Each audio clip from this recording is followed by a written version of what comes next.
안녕하세요. 안녕하세요.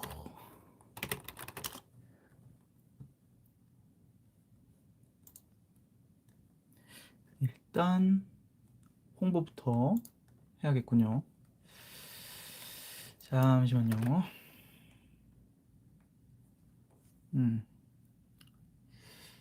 이게 또 유튜브 화면에 나오는 거랑 또 조금 다르구만. 이렇게 하고 이 정도.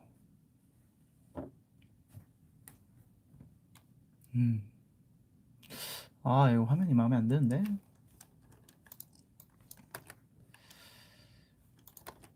일단은 홍보부터 하고요.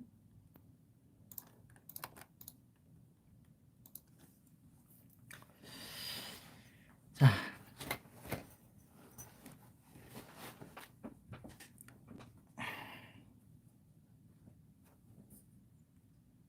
뭔가 살짝 줌을 하는 게 나을 수도 있겠어요. 이렇게 하고 차라리 이걸 올리는 게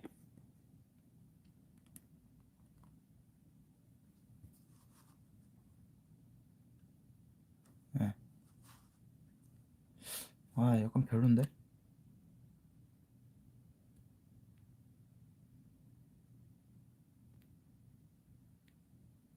이 정도? 오케이. 이 정도면 되겠다. 자, 반갑습니다. 그러면은 바로 시작을 해볼까요? 오케이, 박은호님 들어오셨군요. 자, 오늘 영상은 이제 인사부터 해야지. 자, 이거 슬레이트 딱 한번 해주고. 안녕하세요, 나월남입니다. 오늘 영상은 초임계 세정 장비란 뭘까에 대한 영상입니다. 그래가지고 이거는 어떠한 고등학생 분이 저한테 연락을 했어요. 연락을 해가지고 나물님 이거 그 뉴스에서 막 초인계 세정 나오고 쌤에스에서 우리 학교로 막 강의 오고 막 그러는데 이번에 이런 이슈가 있다는데 이게 뭐예요? 이러는 거예요. 가지고 안 그래도 저번에 뉴스가 좀 많이 났었고 그거에 대한 결과가 나왔죠. 그거에 대한 영상을 이제 찍어보려고 했었습니다. 그런 와중에 또 이제 고등학생 분께서 이제 물어보시니까 한번 강의를 한번 해보도록 할게요. 길지 않을 겁니다. 자, 초임계 세정이라는 게 뭐냐? 네, 슈퍼 크리티컬 클리닝이라고 하죠. 초임계 세정이라는 거는 초임계 유체 슈퍼 크리티컬 플루이드라 그래요.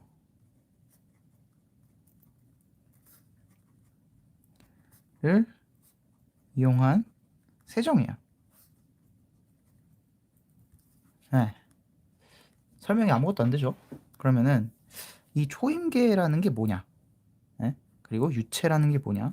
그 다음에 세정이 뭐냐? 이렇게 좀 구분해서 좀 생각을 해볼게요. 그러면 1번 초임계라는 게 뭐야? 초임계, 그러니까 초임계 유체로 합시다. 네. 초임계 유체란 뭐냐?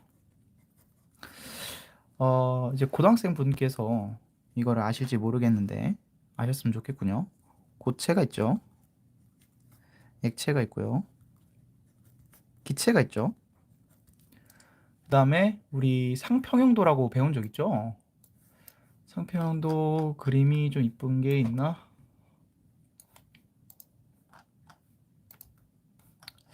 이거 대충 그리고 싶진 않은데. 슈퍼 크리티컬 플루이드 카본. 그래, 뭐 이걸로 합시다. 그리고 이제 뭐 플라즈마도 있고 뭐 이런 거는 좀 다른 상이니까 사실 상이 3가지 3가지라고 하는데 원래 훨씬 많은데요. 그 초이계 유체라는 거는 요 액체와 기체 사이에 있는 요 애매한 지점을 말을 합니다. 그래가지고 이제 흔히 우리가 이렇게 해가지고 여기를 템퍼처 T 온도, 여기를 압력 이렇게 그려서 상표항도를 그리죠. 뭐 이렇게 그리기도 하고 이산화탄소 같은 경우에는 여기서 어디냐? 그래서 이게 고액기. 그래서 여기가 뭐 0도씨 1atm, 0도씨 1atm, H2일 경우에 뭐 이런 식이죠. 물은 생각해보니까 이렇게 되겠구나. 네. 그런 느낌이거든요. 근데 이제 CO2 같은 경우는 뭐 다른 물질 다 있는데 CO2 같은 경우는 이렇게 생겼어요. 고체가 있고 액체가 이렇게 가고 그 다음에 이렇게 가다가 끊겨 있어요. 네, 그럼 여기는 뭐냐? 네? 여기가 기체고 여기가 액체인데 그러면 이제 이 구간은 뭐냐? 여기가 이제 초임계 유체라고 합니다. 여기가 초임계 유체. 네? 초임계 유체는 기체도 아니고 액체도 아니다 라고 하기보다는 기체이면서 액체인 거예요. 그런 차이가 있어요. 딱 그 정도 차이가 있고 액체의 특성은 기체보다 느리다. 확산이 기체보다 확산이 느리고 그쵸? 그리고 사실 액체만 유일하게 존재할 수는 없죠. 항상 기체랑 같이 존재합니다.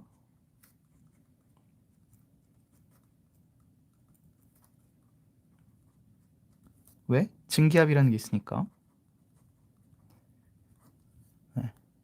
그 박은호님 이거 모르는 거 있으시면 중간중간에 바로 물어보세요. 그리고 어, 액체랑 기체 간에는 계면이 있어요. 계면. 이렇게 뭐 우리가 이렇게 물컵에다가 물을 담으면은 여기가 물이고 여기는 이제 수증기가 있겠죠. 어떤 일정량의. 그리고 여기 이렇게 생긴 게 있죠. 얘가 계면이에요. 예? 물방울 있으면 물방울. 그러면 여기는 외부 공기겠죠? 요게 계면이에요. 이 계면이 존재하고 계면에는 높은 표면 장력이 있어요. 표면 장력이라는 거를 또 설명을 해야 되는데 초인계 유체를 설명할 때 표면 장력을 설명을 안 할 수가 없거든요.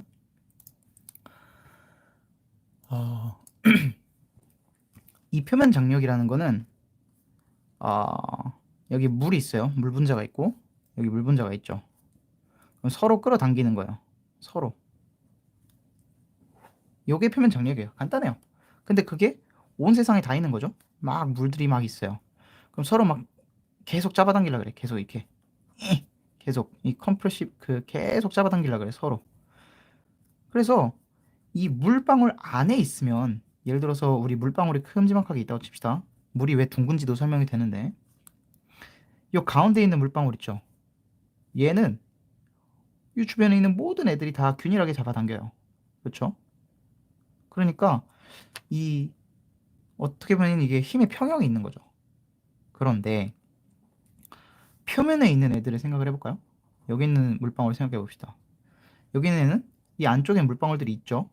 그러니까 안쪽으로 잡아당겨져요. 근데 바깥쪽은 없죠. 그러니까 계속 이 양옆이랑 양옆이랑 안쪽으로 계속 이렇게 안쪽으로 파고들려는 성질이 생겨요. 그러니까 얘는 조금이라도 안쪽으로 들어가고 제일 밖에 있는 얘도 조금이라도 안쪽으로 들어가고 얘도 조금이라도 안쪽으로 들어가고 얘도 조금이라도 안쪽으로 들어가고 그러면서 물방울이 동그랗게 되는 거거든요. 그럼 이렇게 되겠지? 이렇게 되겠지? 요게 표면 장력이라는 거예요. 요게 문제가 나중에 많이 생깁니다. 요렇게 일단은 표면 장력이라는 게 있다는 거를 기억을 해두시고 이 계면에는 표면 장력이 강하게 생긴다. 왜? 내부랑 외부랑 잡아당기는 양의 개수가 완전히 다르거든요. 여기는 엄청 뭐 밀도도 적고 개수도 적고 굉장히 활발하죠. 여기는 이제 서로 완전 타이트하게 본딩되어 있는 상태고, 어느 정도 힘으로 잡아당기고 있느냐, 이것도 다 계산할 수 있어요. 근데 이제 지금은 이제 그렇게 설명하면 너무 귀찮고 복잡하니까 제외를 하도록 하고, 알아야 되는 건 어쨌건 이 초인계 유체라는 건 이 조금 온도도 높고요, 압력도 조금 높은 편이에요. 엄청 높진 않아요. 엄청 높진 않고, 요게 일단 알면 좋은 배경 설명이 되겠습니다. 여기까지 이해되시죠? 이해가 될까? 이게 고등학생한테 설명한다가 생각을 하는 거거든요. 이거를 이해할 수 있을지 잘 모르겠네. 아무튼 자, 이렇게 되고, 그러면 이 세정이라는 거는 왜 필요하냐? 다음은 초임계 세정에서 이 세정이라는 거는 왜 필요하냐? 어디에? 반도체적인 관점에서 볼게요. 활용처가 많아요, 사실. 근데 이제 대표적으로 가장 잘 활용될 만한 곡 한 군데를 좀 찝어서 설명을 해볼게요. 어,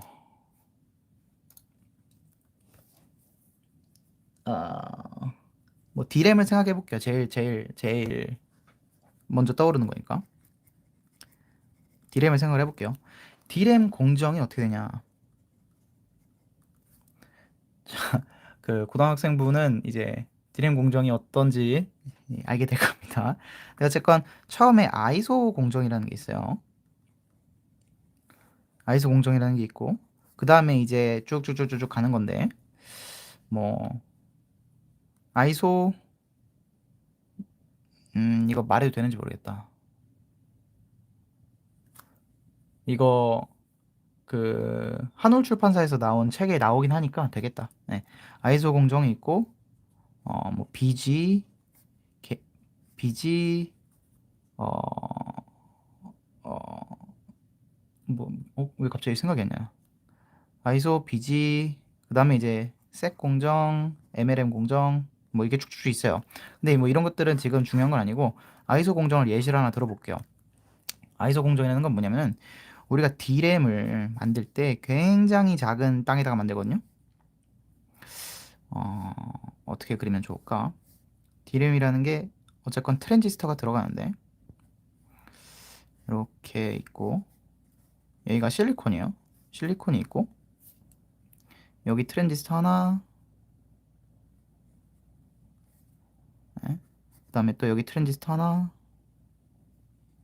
이렇게 돼 있고, 사실 이렇게 돼 있지, 하나로. 그래가지고 여기가 게이트고, 그 다음에 여기에 이제 캡이 달리겠죠? 이쪽에도 캡이 달릴 거예요. 그래가지고 이 실리콘 땅덩어리 하나 위에다가 캐퍼시터 2개, 그 다음에 게이트 2개, 그 다음에 그 사이를 연결하는 모든 메탈들도 다 연결을 해줘야 돼요. 네, 아주 얄팍한 공정인데, 혹시 도서명과 출판사를 말해줄 수 있나요? 이거 잠시만요. 한올 출판사였나? 한올 출판사의 반도체 제조 공정의 이해였나? 반도체 제조 기술의 이해. 네. 한올 출판사 반도체 제조 기술의 이해라고 있습니다.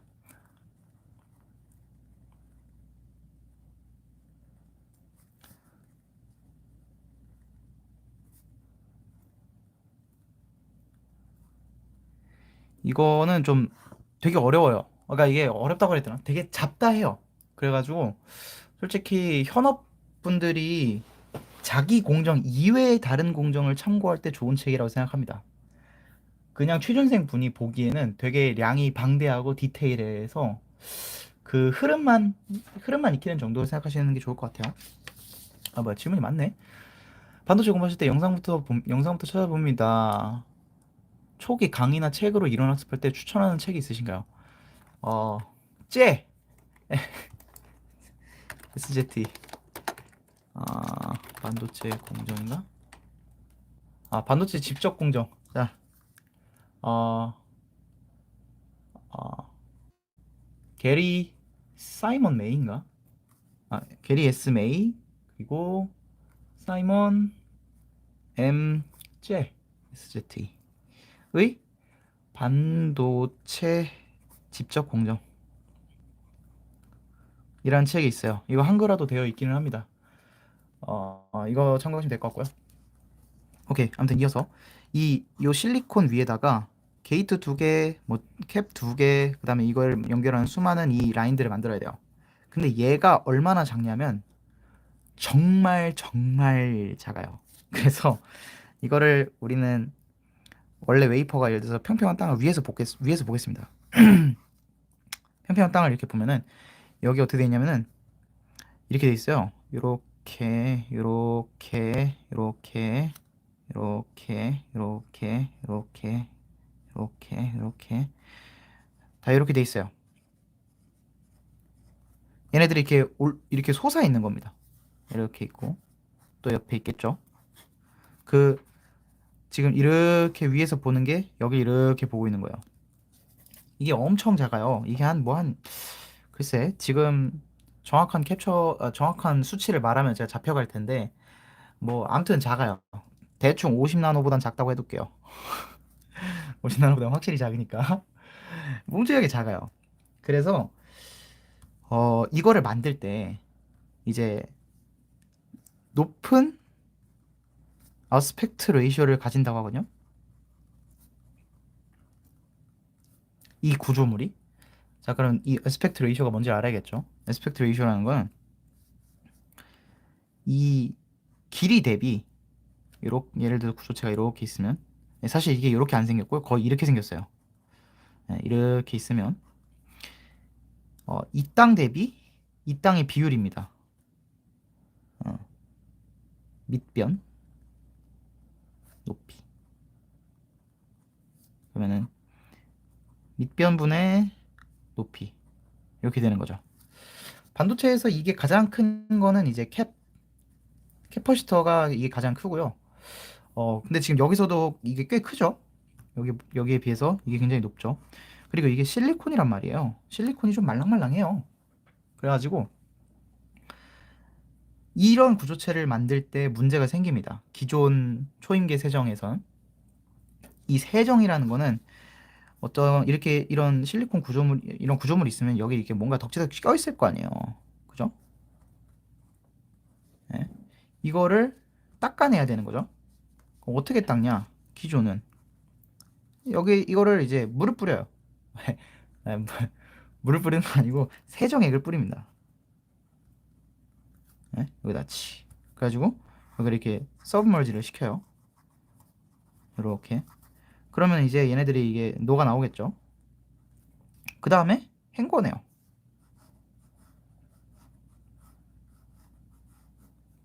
그러면 깔끔해지겠죠? 얘를 그 다음에 헹궈내는 거예요. 그런데 여기서 문제가 발생을 해요. 자, 그 표면 장력 기억하십니까? 표면 장력? 요거. 네? 이게 여기서 어떤 문제를 일으키냐면 먼저 증발을 할 때 혹은 그 세정한다는 건 이제 증발도 시켜야 되는 거니까 세정액을 다 날리고 뭐 DI 워터도 뿌리고 뭐 IPA는 이제 랩에서 쓰는 건데 뭐 IPA, DI 워터 막 뿌려가지고 이제 세정을 한단 말이죠. 그러면은 위에 있는 세정액은 그대로 날아가요. 그건 괜찮아요. 그런데 요 아래 만약에 세정액이 점점점 이제 증발해서 날아가가지고 되면은 이 아래에 있는 거는 이렇게 날아가기 시작을 하겠죠. 그러면 여기는 액체고요. 여긴 기체죠. 그렇죠? 그러면 여기 계면이 생겨요. 얘네가 서로를 무지하게 잡아당깁니다. 이것도 이제 이렇게 맺혀가지고 여기서 이렇게 잡아당기게 되는데 이게 서로를 막 엄청 잡아당겨요. 여기서도 그래가지고 여기에 이렇게 안쪽으로 튀어 들어가는 힘이 생기게 됩니다. 실리콘이 말랑말랑해요. 그 옥사이드에 비해서. 여기서 말랑말랑하다는 건 이제 원자 단위에서 말랑말랑하다는 겁니다. 그냥 우리가 볼 땐 그냥 깨져요, 바로. 근데 이게 하도 힘이 세다 보니까 얘를 세정액을 다 날리고 나서 봤더니 이렇게 되는 겁니다. 휘어가지고 막 이렇게 막 붙어버려요. 이렇게 되고 막 서로 막 이렇게도 되고 이렇게 되는 거죠. 안 보이네? 보이는구나. 네, 막 이렇게 되는 거예요. 얘가 이 실리콘이 막 이렇게 되는 거예요. 이걸 리닝이라 그럽니다. 리닝 발생. 그러면은 원래는 이렇게 빤빤한 애들이 있어줘야 되는데 지금 이렇게 다 휘었으니까 얘는 망했죠. 이제 못 만드는 겁니다. 이거는 버리는 거예요.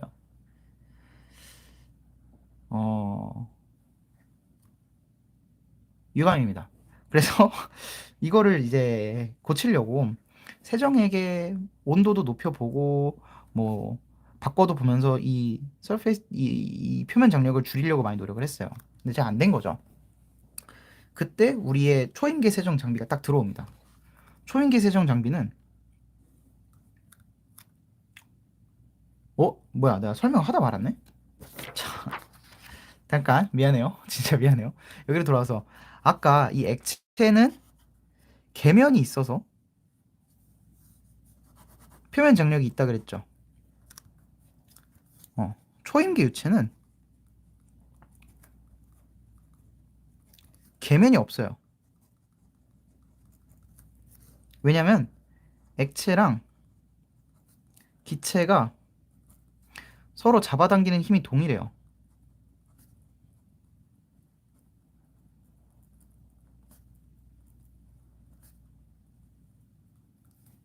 계면이 없어요.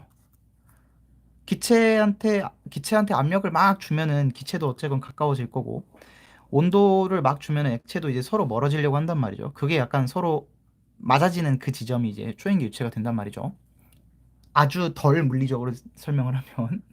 그래서 초인계 유체는 계면이 없어요. 잡아당기는 힘이 동일하다고. 그러면 표면 장력이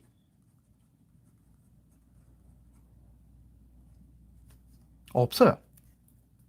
표면 장력이 없어요. 그래서 초인계 유체를 예를 들어서 그냥 액체를 여기다가 이렇게 닫힌 유리병에다가 넣어놓잖아요. 액체, 기체 이렇게 해놓고 압력을 올리든 아니면 이제 온도를 높이든 뭐 이 상태로 놓고 온도를 높이거나 해서 초인계 유체를 넘어가요. TC, Critical Temperature라 그러는데 그러면은 여기 있는 애가 점점 연해지다가 어느 순간 사라져요. 그냥 뿅 하고 사라져요. 이게 액체가 다 없어졌냐, 기체가 다 없어졌냐, 그게 아니고 그냥 액체랑 기체가 하나가 된 겁니다. 구분이 없어요. 그런 장점이 있거든요. 그렇게 되면은 표면 장력이 없다. 그리고 이거는 액체 성질도 같고 기체 성질도 가져요. 액체 성질이 뭐냐? 높은 밀도. 그리고 기체 성질이 뭐냐? 높은 확산도. 잘 퍼진다는 얘기죠. 음. 요 두 개의 특성이, 요 세 개. 표면 장력이 없다, 밀도가 높다, 확산도가 높다. 요 세 개가 이제 초인계 유체의 특성이라고 생각을 하시면 되겠습니다. 요거를 잘 기억을 해뒀다가 여기 아까 리닝이 막 발생한다 그랬죠. 왜? 이 기체와 액체 간의 이 구조체 사이에 있는 액체 때문에 표면 장력이 발생을 해서 이게 이 구조체를 안쪽으로 잡아 누르는 힘이 생기고 그에 의해서 휘어 들어가는 리닝이 발생한다 그랬어요. 표면 장력? 근데 초인계 유체는 표면 장력이 없다 그랬죠. 네, 요거를 이용하는 겁니다. 그래서 똑같은 구조체를 그려볼게요. 여기다가 CO2를 집어넣어요. 네. CO2를 집어넣고 저는 초인계 세정을 하는 사람이 아닙니다. 저는 반도체 공정을 하는 사람이고 초인계 세정과는 연관이 없어요. 근데 이제 물어본 분이 계셔가지고 답변하느라 그러는 겁니다. 예. CO2를 그러면은 이거 제가 말하는 것 중에 틀린 거 있으면은 설명 좀 해주시면 되겠어요. 아, 좋습니다. 역시 현업자가 있으니까 좋네요. 자, 여기다 CO2를 집어넣어요. 그 다음에 이거를 먼저 액화를 하나? 그러면 이제 액체가 차겠죠? 그리고 이거를 초인계로 만들어 버리면은 이 계면 자체가 없어져요. 그죠? 그러면 여기는 초인계 CO2가 막 돌아다닐 거예요. 에헤. 아까 특성이 뭐랬죠? 1. 기체와 같은 확산도.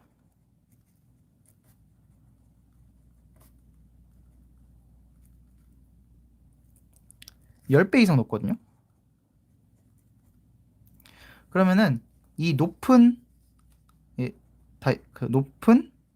AR 구조체에 침투가 용이하다. 이렇게 표현할 수 있어요. 용이함. 그러면 이제 CO2가 예전에 이제 소위 습식 세정, 웹 클리닝 이런 거를 생각을 하면은 이 안으로 침투가 잘 안 됐어요. 근데 이제 이건 기체니까, 예? 기체니까 이 안까지 잘 침투를 하는 거죠. 그래서 여기 애들이랑 이제 잘 만날 수 있어요. 오케이? 그리고 두 번째는 액체 수준의 밀도. 네. 액체 수준의 밀도라는 거는 얘네들이 무지하게 많이 들어온다는 얘기예요. 그래서 어, 솔루빌리티가 뭐냐? 용해도가 높고 이제 세정 클리닝 컴포넌트 자체가 많이 들어오니까 클리닝도 잘 돼요. 세정력도 강함. 그죠? 그래요. 다 좋아요. 그러면 이제 지금 여기가 많이 들어왔고, 왜냐면 기체와 같은 확산 속도를 가졌으니까. 그리고 여기 있는 이 들어온 애들도 잘 닦아냈어요. 왜냐면 액체 수준의 밀도를 가졌으니까. 그리고 빠져나가는 것도 엄청 쉬워요. 개미, 표면 장력이 낮음. 표면 장력이 없음. 사실 없지는 않지. 이 계면관이 없는 거고, 이 실리콘과 이 기체 같은 이 친구랑은 있죠. 그러니까 낮음이라고 할게요. 표면 장력 낮음. 그러면 아까 여기서 표면 장력에 의해서 이 컴프레시브한 이런 특성이 있었는데, 그런데 표면 장력이 낮다 보니까 이거 누르는 힘도 없어요. 그러니까 클리닝이 다 되고 빠져나갔을 때 이런 계면 자체가 없으니까 그대로 나가서 이 구조를 유지할 수 있다. 가능. 그러니까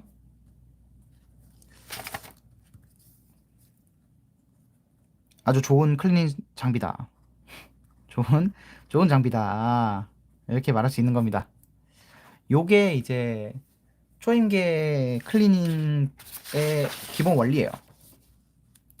그러면 이제 또 반년 분이 오셨으니까 요번에 유출이 됐죠? 네. 그러면은 이게 완전히 새로운 기술이냐? 아닙니다. 자, 이 강의 자체는 어, 어디 갔어? 제가 지금 교재를 하나 보고 있는데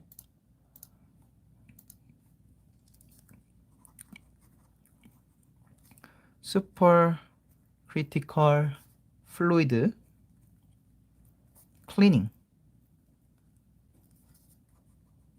Fundamentals Technology and Application 이라는 책을 보고 한 거예요. 존 메카디랑 사뮤엘 P 사완 교수. 요 두 사람이 이제 쓴 책을 참고를 했고요. 이게 1998년 책이에요. 네, 여기에 이제 클리닝 설명이 적혀 있어요. 반도체 클리닝에 대한 설명도 있고, 반도체 클리닝 장비에 대한 설명도 있어요. 그러니까 이게 아예 없는 건 아닌데, 이제, 어, 기술적인 거랑 이제 상업적인 정도까지 성숙도가 올라가는 건 좀 다른 얘기니까. 그리고 뭐, 한국에서도 2000년에 수원대에서 이걸로 뭐라 그러냐, 과제를 딴 적도 있어요. 그러니까 옛날 기술이에요. 옛날 기술인데, 최근에 이제 이걸 실제로 장비화를 하면서 사용을 하게 되니까 이거의 설계 도면의 일부가 지금 빠져나갔다. 지금 이렇게 나오고 있는 겁니다. 이거 되게 오래된 기술이에요. 그리고 뭐 반도체 쓰기 전부터 이미 오래전부터 뭐 어디냐 우주 산업이나 그런 데 사용되는 장비들은 이걸로 많이 클링을 했거든요. 그래서 엄청 새로운 것은 아니다.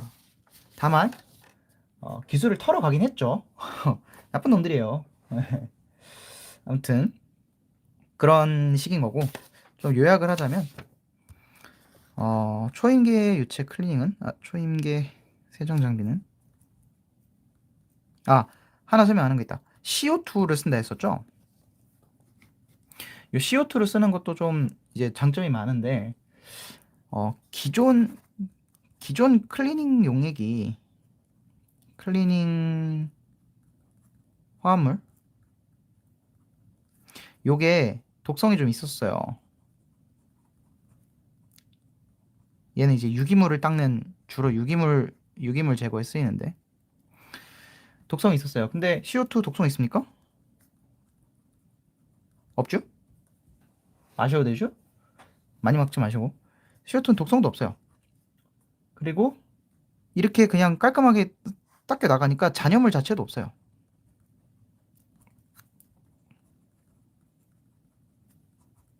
초임계 클리닝. 그리고 이 CO2라는 게 다시 액화 기화도 쉽거든요. 그럼 내 안에 있는 오염물만 제거하는 것도 가능해요. 다시 말해서 CO2 다시 쓸 수 있다는 거죠. 네, 이런 장점도 있습니다. 그래서 장비 운영도 용이한 편이죠. 뭐 이런 장점들이 있어요. 네. 어, 뭐냐. 박은호님, 이거 도움이 좀 되셨는지 모르겠네? 이게 고등학생이 질문해가지고 제가 올려드리는 거거든요. 그래가지고 고등학생 수준에서 설명을 좀 하려고 그랬는데, 그래서 수식도 다 빼고, 최대한 간단한 것들만 하려고 했거든요. 자, 도움이 좀 됐으면 좋겠습니다. 참고로 이 책에서 미세 구조에 초임계 클리닝이 사용된다고 했거든요. 초임계 클리닝이 사용 가능. 근데 여기 어떻게 되냐면 수천 분의 1인치 수준이래요. 그러니까 대충 100 마이크로미터 단위인데 지금 이거 미세 구조라 그러면서 초인기 유체 클리닝 쓸 수 있다고 막 그렇게 적어놨더라고요. 98년도 책이니까. 지금은 뭐 100, 100 나노만 해도 클리닝 어떻게 잘 모르겠네. 이거 저는 이제 제가 유튜브를 하고 있으니까 이걸 말해버리면 이제 또 보안 위험이 굉장히 많단 말이죠. 그래서 저는 정말 보안에 신경을 많이 쓰고 있다는 거 저희 회사분들 알아주셨으면 좋겠고, 어, 고등학교 때부터 이걸 배운다는 거는 아니고, 저분이 이제 약간 그거예요. 그 기술 관련 고등학교를 다니시는데, 최근에 그 세메스에서 와가지고 강의도 하셨다 그러더라고요. 근데 이제 유출이 있었으니까 이 초인계가 뭐냐 그러면서 좀 궁금해 해가지고 저한테 이제 뭐 물어보고 했대요. 물어보고 한 거예요. 그래가지고 답변을 드린 거고. 고등학교 때 이거를 배우면 좀 이상하죠? 이상하다기보다는 배우기 좀 어렵죠. 왜냐면은 상평형에 대한 개념도 알아야 되고, 이 뭐냐 클리닝이란다. 그 계면에 대한 그 표면 에너 그 서페이스 텐션에 대한 에너지도 필요하고 되게 그 대학생들이 한 2, 3학년쯤에 배울 만한 내용들을 많이 지금 그 다룬단 말이죠. 물리적으로나 화학적으로나. 그러니까 사실 이거를 디테일하게 알기는 어렵고 그냥 궁금하니까 아, 저기 저 유튜브 하는 논팽이한테 물어나 볼까? 이렇게 해서 저한테 물어본 것 같아요. 예. 도움이 됐으면 좋겠고요. 아, 뭐 잡담이나 할까요? 이제 제가 6시 한 40분 정도에 이제 또 출근 준비를 해야 됩니다. 그러니까 반연이 그건가요? 그 반연도 여러 군데 나눠져 있어요. 요번에 삼성이 아주 파격적인 제안을 많이 하더라고요. 그 경력직을 2년으로 바꾸고 석사 하면은 경력직으로 봐주겠다 막 이러던데 그 다운턴의 하이닉스에서 사람 많이 빼가려고 예? 지금 아주 작정을 하는 것 같아요. 아, 반연 경기 침체 예상하는 아니 반연에 있으면 아시잖아요. 반 반연에 있으면 지금 예? 거기 삭감될 거 내가 몇 개 말해줘요? 어 거기 뭐 반도체 업계는 지금은 이제 힘들긴 하죠. 아, 근데 놀랍기는 해. 작년에 뭐냐 그 침체된다고 얘기한 얘기할 때 그래도 삼성은 확장하더라고요. 30초 전에 보안 유의 신경 쓰신다면서. 아, 제 회사입니까? 저 삼성 아닙니다. 삼성 아니라서. 예, 삼성 보안 신경 잘 쓰십시오. 제가 아는 것 자체가 제가 아는 것 자체가 이거 보안 유지가 안 된 거예요. 예. 오지 형님 안녕하세요. 안녕하세요. 현직이긴 한데 라이브 떴길래 요새 들어 투자 좀 줄인다는 것 같아요. 많이 줄이죠. 네. 절반보다 더 줄이는 것 같아요. 그죠? 이건 뭐 컨센서스로도 나왔으니까. 청주 하이닉스 공장도 어마어마하던데 그거 다 가동 가능함? 질문이에요? 답변이에요? 네. 그, 그래도 극복할 거란 자신감은 뭔가 느껴지긴 해요. 사실 뭐 안 쓸 거예요? 네?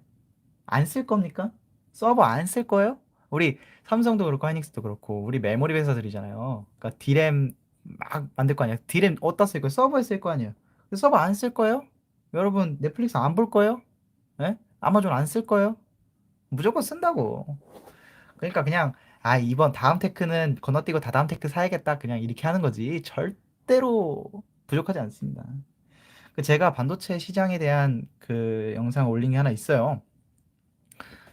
곰페르츠 모델을 해가지고 한 건데 자 한번 볼까? 어떻게 했더라? 반도체 어... 아말람이라 쳐야 되나?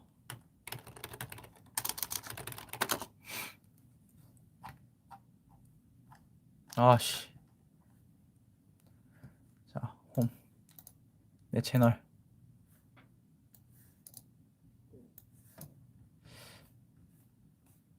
어... 내 채널에 내 동영상 어디 갔어? 예전에 올렸는데 그 주식 무너지는 그건데 영상 이트에 어디 갔냐? 여기 있다. 반도체 시장은 포화되었을까라는 영상이 있어요. 제가 올린 건데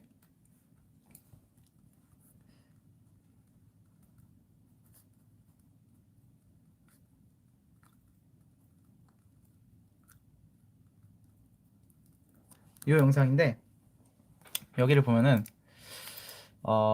기존에 이제 모델링 중에 이제 곰페르츠 모델이라는 게 있는데 거기서 이제 예측을 한 거예요.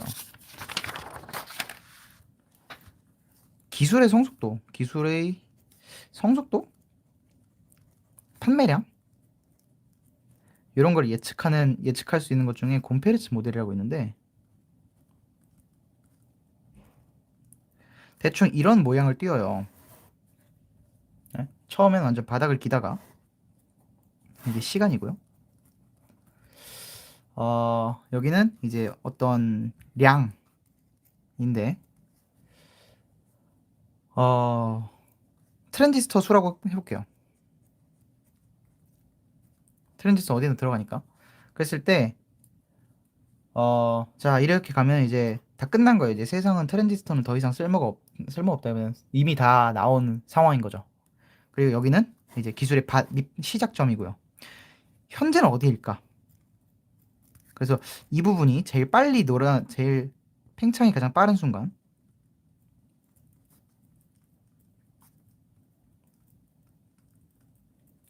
큰 팽창이 빠를 때인데, 여기서 트랜지스터라는 건 실리콘 트랜지스터입니다. 이 모델에 의하면 현재가 어딨냐? 현재는 여기 있어요. 올라가는 게 보이지도 않습니다. 이거 2020년 기준이었는데 보이지도 않아요. 확장 자체가 오지도 않았습니다. 지금 세상은 이 트랜지스터가 많이 만들어지기 시작한 세대조차 아닌 거예요. 살벌하죠? 이건 2038년을 예상합니다. 가장 빠르게 확장하는 순간이. 그래서 이게 트랜지스터가 완전 밑바닥으로 깔려 이 트랜지스터 되게 극단적인 그 그림을 그리더라고요. 한번 영상 한번 찾아보십시오. 제가 반도체 시장은 포화되었을까라는 제목을 올리긴 올렸는데 이거 약간 어그로를 다시 끌어야 될 것 같아. 그 썸네일을 바꿔가지고 다시 올려봐야겠어요. 아무튼 그런 시장이 있습니다. 지금. 이게 조회수가 1.7K밖에 안 나온다는 건 말이 안 돼. 사람들 주식이 얼마나 많이 박살나는데 이걸 안 본다고? 이거 썸네일이 주식 박살나고 있는 썸네일이거든요. 네. 초인기 세정은 핀코어 형성 말고 다른 곳에서 쓰이나요?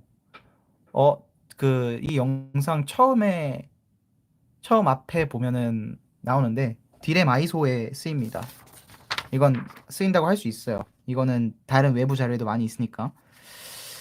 여기에 쓸 수 있어요. 이거는 보안 이슈가 아니에요.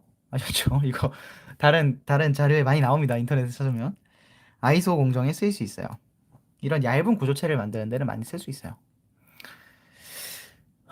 다시 보기 남겨주실 수 있나요? 요거는 다시 보기 남길 겁니다. 남길 거고 좀 잘라서 남길 거예요. 그 라이브 잡담하는 부분 빼고 그것 부분에만. 이미 다 죽었는데 어떻게 뭉크님 안녕하세요. 주식시장 요새 안녕하세요. 저 뭉크님은 이제 저의 친구인데요. 전업투자자입니다. 전업투자자인데 전업투자자입니다. 눈물이 앞을 가려요, 그죠? 그렇습니다. 주식은 뭐 모르겠죠. 반도체는 뭐 오를 거예요. 안 쓸 거예요? 안 쓸 거냐고. 쓴다고요, 무조건. 저 그래프가 맥스로 오는 시점이라면 원자 하나하나를 대량으로 제어 가능한 시대. 쉽지 않네. 글쎄요. 트랜지스터 사실 이게 우리가 한 방에 많이 만드는 것도 있지만 만드는 공장 자체도 늘어나잖아요. 그런 것들도 있고. 그리고 좀 로우 퀄리티의 크루드한 디램이나 뭐 소위 레거시 공정이라고 하죠. 한 60, 얼마나 될까? 레거시라고 하면은 일단 28나노 28나노 이상. 왜냐면 요게 제가 알기로 하이케이 메탈 22나노구나. 22나노미터에 핀팻 처음 나왔거든요. 그러니까 이런 구조가 안 쓰는 그냥 레거시 공정이라는 거는 대충 한 50에서 500나노미터 공정? 이거 누가 쓰나 이럴 수도 있는데 이게 무지막지하게 큽니다. 레거시 공정 마켓 시어가 얼마나 될까? 한 그래도 한 60%는 되지 않을까?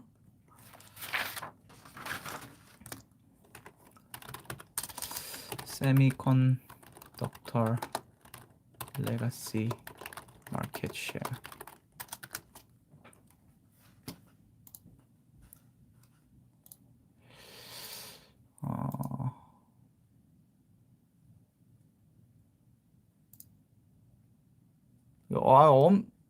모르겠다. 엄청 높아요. 엄청. 그래서 이거는 사실 최첨단의 공정은 없어도 되거든요. 그러면은 그냥 아무나 장비 삼아 할 수 있어요. 예, 아무나 할 수 있어요. 그래가지고 22나노인데 DUB가 필요해. 22나노 엄청나게 작은 사이즈입니다. 진짜 상상을 초월하게 작은 사이즈예요. 22나노미터. 뭔가 우리가 다 막 7나노, 5나노 막 이렇게 얘기하니까 필요 없을 거라 생각하시는데 일단 DUV라는 거는 2000년도 초에 나온 겁니다. 아니 DUV? 심지어 이멀전도 아니잖아. 이멀전도 아니잖아. 그러니까 이거는 90년도 기술이에요. 90년도, 80년도, 90년도. 그러니까 이거 이상이 필요해요. 이거 이상이 필요하고 Y님께서 역시 현업자분답게 날카로운 거 한번 지적해 주셨는데 우리가 7나노 트랜지스터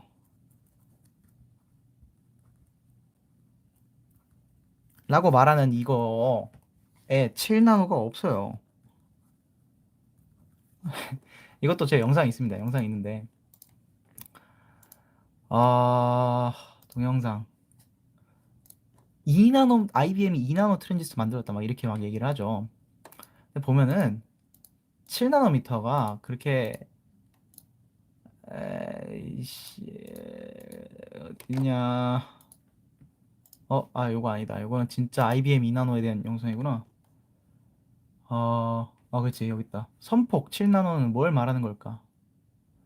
보면은 어 요거 사이즈를 정리해 놓은 게 있었는데 그렇지. 여기 있다.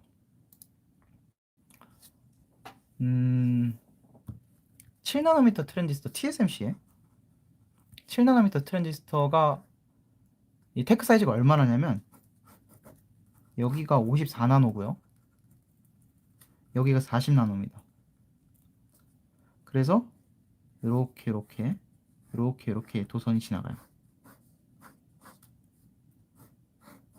요게 7나노 공정입니다. 네, 사실 7나노는 존재하지 않아요. 그냥 이건 마케팅 용어입니다. 우리 아이폰 13이랑 아이폰 14에 14라는 기술이 들어가나요? 안 들어가죠? 그냥 13보다 좋은 거죠. 그래서 5나노 공정은 7나노 공정보다 좋은 거라 그냥 보시면 돼요. 사실 나노 이야기는 정말 아무런 의미가 없는 겁니다. 그냥 마케팅 용어예요. 그러니까 인텔이 예전에 막 나름 자부심을 가졌었거든요. 우리는 정말로 이거가 몇 나노의 그 기술이 있다. 그러다가 14나노 깎는 장인이라는 아주 불명예스러운 칭호를 얻었었죠.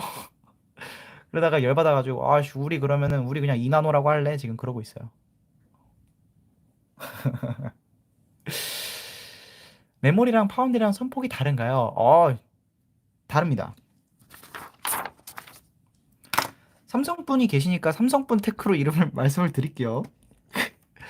삼성이 볼츠만 디램 있죠?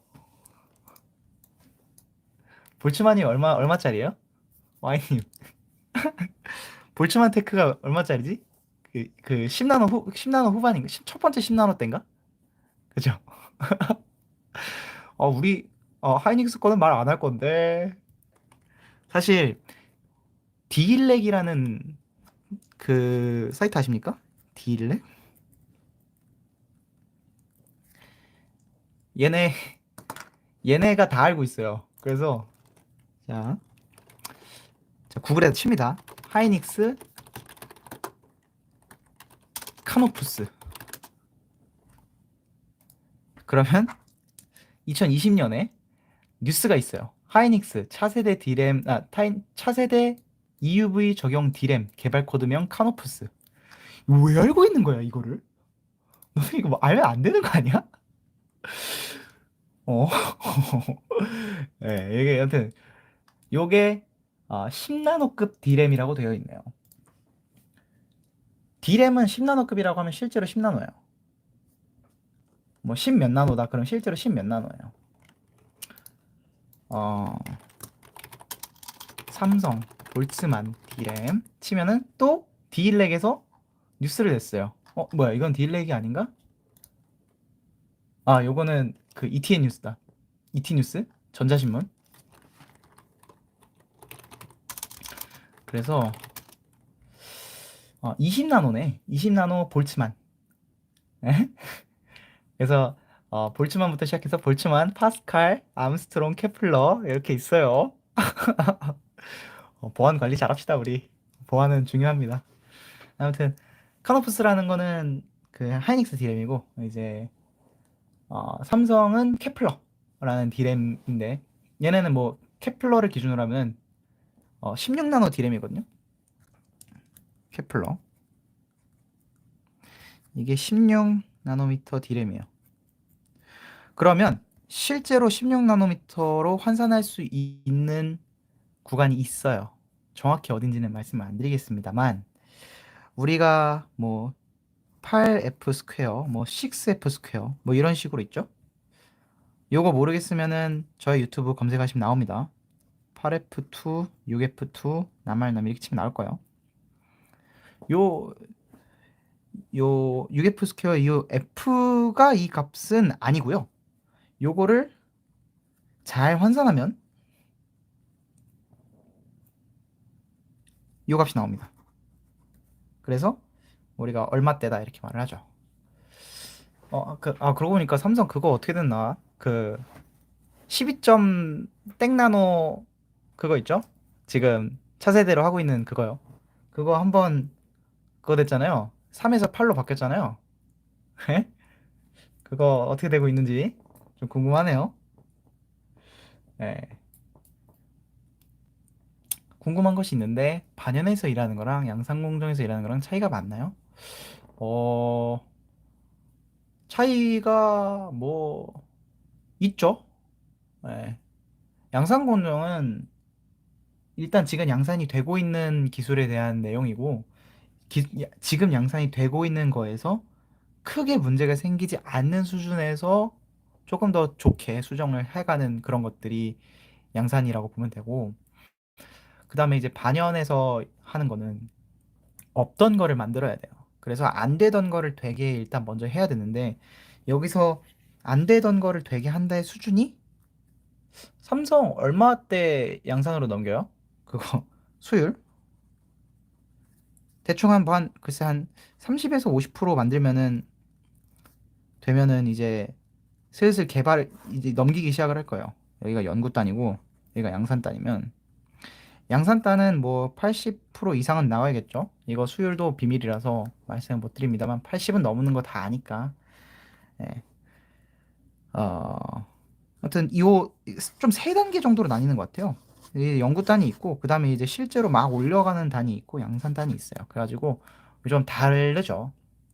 다르고 어, 연구 쪽은 되냐 안 되냐 되냐 안 되냐 기다 아니다 요 정도를 하는 게 연구단이고요. 양산단은 그 되는 것들을 얼마나 더 잘 되게 할 수 있느냐 요거의 차이예요. 기술 자체는 그러니까 뭐 사용하는 장비나 그런 거는 비슷한데 하는 일은 좀 다르죠. 그 이런 유머도 있어요. 어, 점이 3개 찍혀 있으면 연구고요. 그 다음에 점이 여러 개 이렇게 찍혀 있으면은 이제 이관 단계고요. 면으로 돼 있으면 양산입니다. 네, 뭐 그런 그런 유머가 있어요.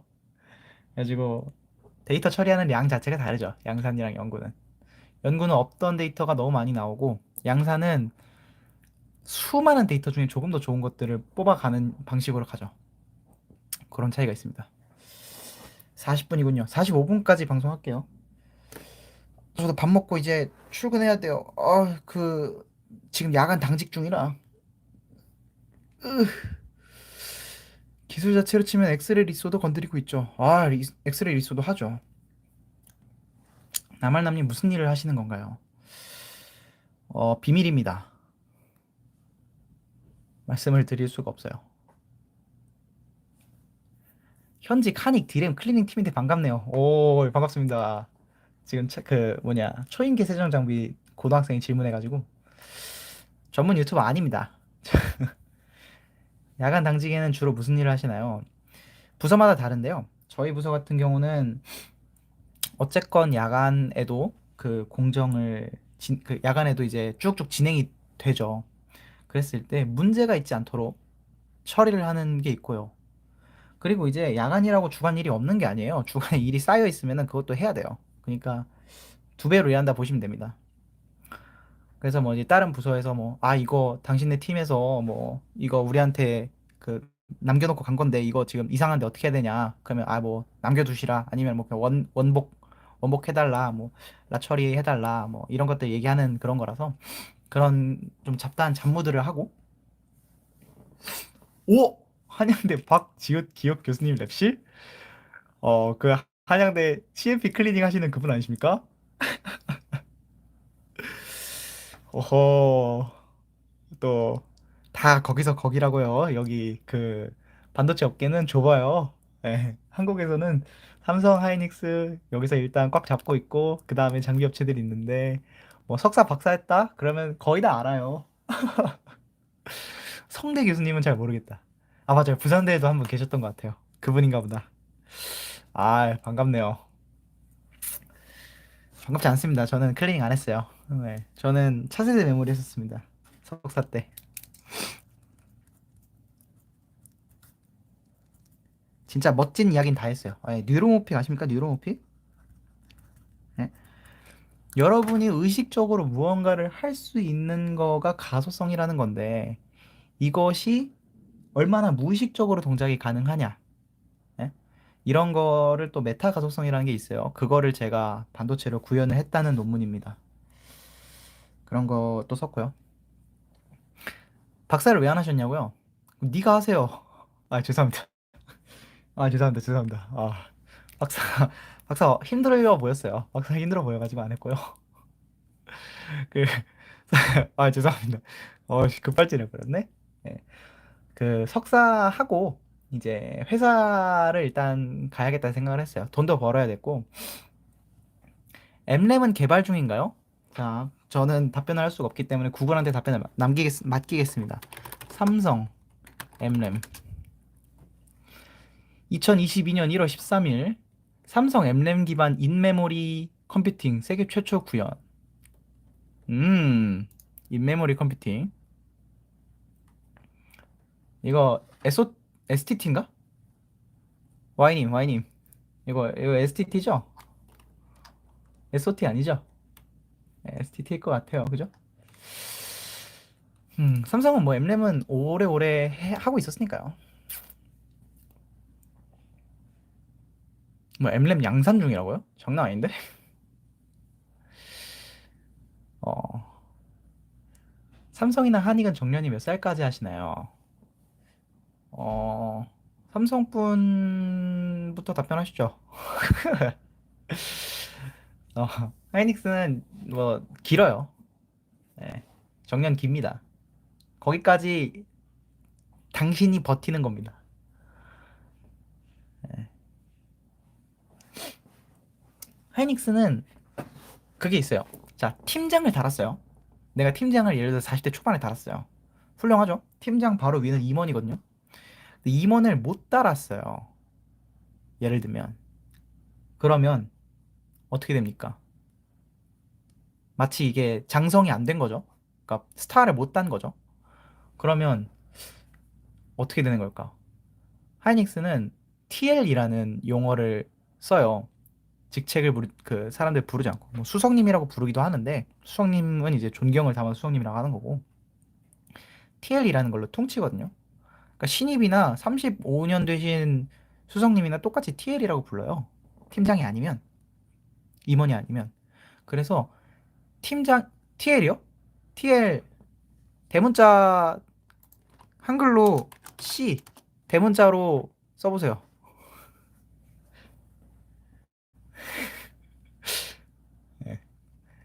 아니고요. 테크니컬 리더일 거예요. 테크니컬 리더인데 어, 예를 들어서 어, 밥 한 끼씨, 밥 한 끼씨, 요거를 C만 영문으로 쓰면은 밥 한 끼 C 이렇게 되거든요. 예. 아닙니다. 그냥 테크니컬 리더예요. 테크니컬 리더. 그러니까 중요한 용어가 아니에요. 그러니까 프로라고 부르는 거랑 똑같은 거죠. 그래서 팀장을 달았는데 임원이 안 됐어요. 그러면 나가야 되잖아요. 근데 안 나가고 그냥 일반 엔지니어 내려와서 TA를 하면 돼요. 그래서 오래 할 수 있어요. 하려면. 그리고 그 연구소는 특히 더 심할 것 같은데, 연구소는 과거의 기록을 머릿속에 갖고 있는 게 무지하게 중요해요. 막, 뭐 어떤 테크를 개발하고 있는데, 이거 8년인가 9년 전에 했던 기술에서 적용했다가 그때 어떤 이유로 드랍했었던 거 하면 될 것 같아. 막 이런 식으로 막 하거든요. 그러면은 진짜 막 그, 그 수석님이라는 분들, 책임님이라는 분들의 그 과거의 기록들이 그 어마어마한 자산이에요. 그래가지고 사실 자르면 손해입니다. 나가서 딴 데로 안 가는 게 지금 걱정인 거지. 저희 파트장님이 수석님이신데 수석님만 하셔도 없던 기술 하나 만드신 분이거든요. 삼성이 없는 기술을 갖고 계신 분인데 지식으로 갖고 있어요. 그냥 뭐 특허도 안 냈고 아무것도 안 낸 걸로 알고 있는데 정말로 지식으로만 알고 있는 거예요. 그러니까 이런 사람 자르기가 어렵죠. 그대로 갔다가 거기서 하면 어떡해. 딴 데 가서. 그래서 연구소 쪽은 연구소 쪽은 그 정년 뭐 하려면 오래 할 수 있는 것 같아요. 그냥 본인이 나가는 거지. 파트장은 사실 그냥 특별한 직책이 아니고요. TL 위에 팀장이 있고요. 팀장 위에 임원입니다.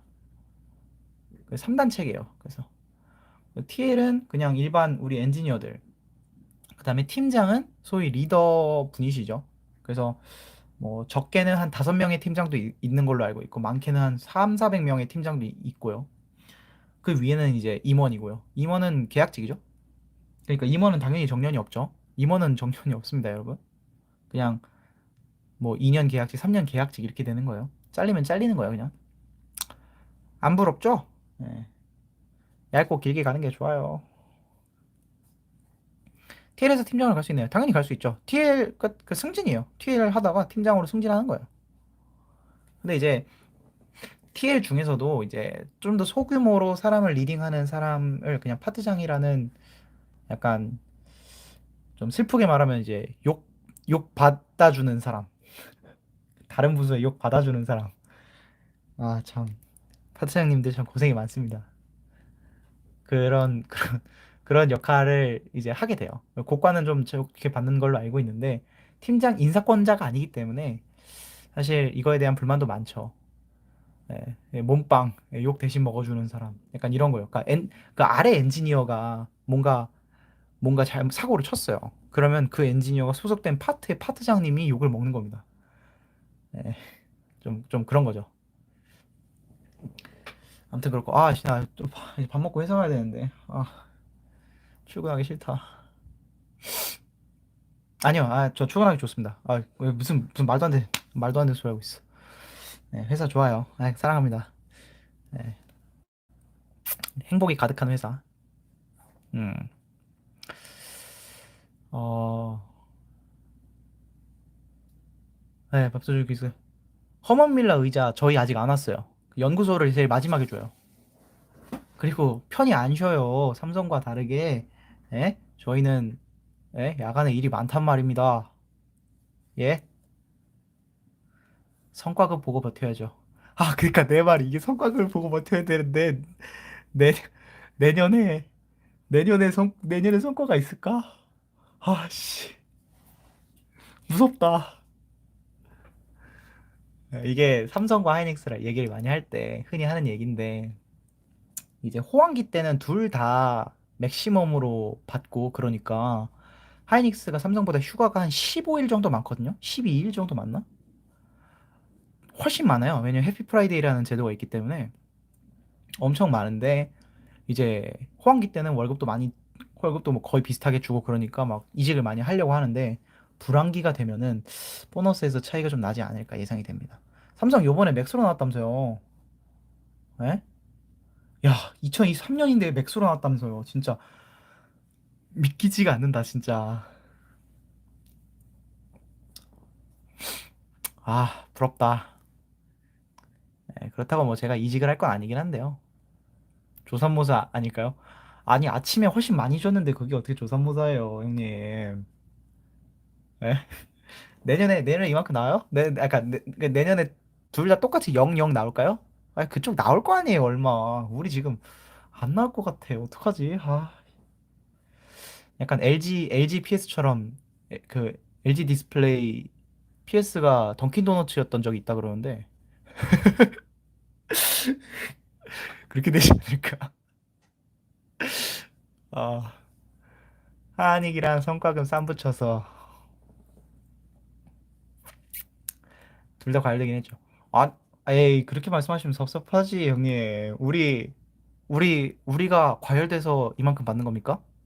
우리가 열심히 일해서 이만큼 받는 거잖아요, 그죠? 예? 우리가 차세대 개발하고 그러니까 아이폰도 잘 나가고 막 에이? 어? 엔비디아 거기 디램 어? 우리가 니들 사장이라 임마 어? 컨퍼런스도 가고 에이? 미팅도 하고 에이? 다 했어. 예, 뭐 그렇습니다. 열심히 열심히 사시죠. 혹시 반연이 동탄에 있는 거예요? 이게 더 아래도 있나요? 그러니까 반연이라는 게 어디 있는 건지 잘 모르겠네. 어, 나중에 현차나 이런 데 가고 싶어요. 킹갓 현차. 기흥. 아, 이거 그 반연이 그 지역별로 테크가 다른 건가요?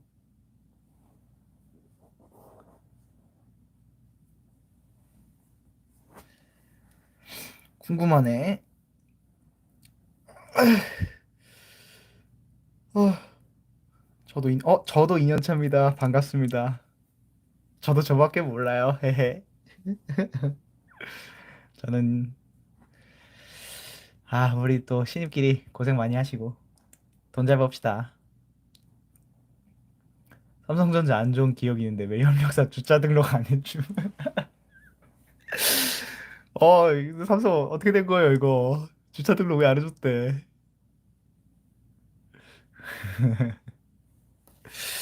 아, 아무튼 오늘 방송은 여기까지 할게요. 나 밥 먹고 이제 회사 가야 돼요.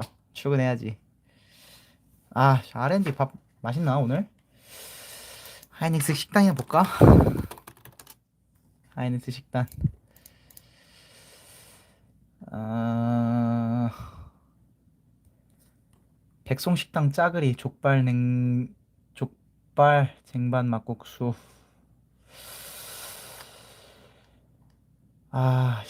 별론데.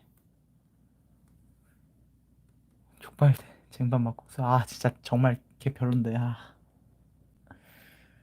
중앙식당 명동 교자 칼국수 저거 먹어야겠다. 돼지갈비 한방집이나. 자, 그러면 여러분 직장인 모두 힘내시고 취직자 취준생 여러분들 열심히 공부 잘하시고 당직 개꿀이라 진짜 개 선 넘네 진짜. 이보세요 밥 한 끼씩 진짜 진짜 24시간 탭 안에서 인폼 처리하고 싶어요? 예? 진짜 선 넘네. 무위험 수익 개꿀. 그래요. 그거는 인정합니다. 무위험 수익이죠. 저 아,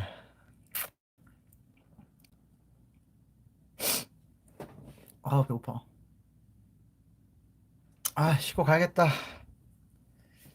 당직대 딜레이 로트? 하, 아니, 왜 나한테 처리하라는 거야? 지들이 잘못해놓고서. 지들이 전산 설정 잘못해놨는데 왜 내가 그거 전산 설정 수정해야 되냐고. 에? 연구, 연구원도 다 그들만의 고통이 있어요. 직장인도 다 그들만의 고통이 있고. 취준생 여러분들 힘내서 이 고통 함께 하시길 바랍니다. 오늘 방송 여기까지 하겠습니다. 그럼 다음에 봐요.